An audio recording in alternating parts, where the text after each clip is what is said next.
Hello, আসসালামু আলাইকুম। সবাই কেমন আছেন?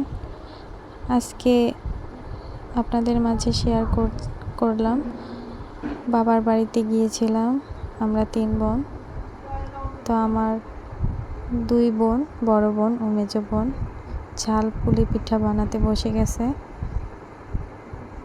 তো এখানে চালের আটা দিয়ে বানানো হচ্ছে পুলি পিঠা। ঝাল ঝাল পুলি পিঠা খেতে অনেকেই পছন্দ করে, তো আমাদের বাসায় অনেক পছন্দ ছেলেপেলের। তো এখানে শুধু পুলি পিঠাই বানানো হচ্ছে না, সাথে অন্য কিছু চেষ্টা করেছিল, হয়তো সিঙ্গারা, কিন্তু হয়নি। এখানে ঝাল জিনিসটা হচ্ছে মাংস ও আলু দিয়ে কষিয়ে রান্না করা হয়েছে। এখানে আছে হলো মুরগির মাংস। আমার মা বাড়িতে পেলে বড় করেছিল। কিছু রান্না করেছি আর ঝাল পুলি পিঠা বানানো হচ্ছে। তো এখানে আমার বড় বোন পুলি পিঠা ভাজতে বসে গেছে।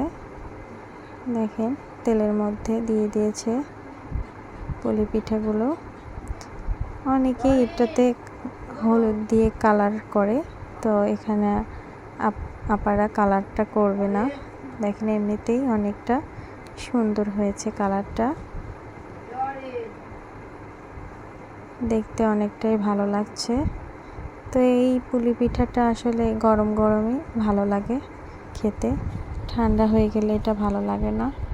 তো thanks for watching my video.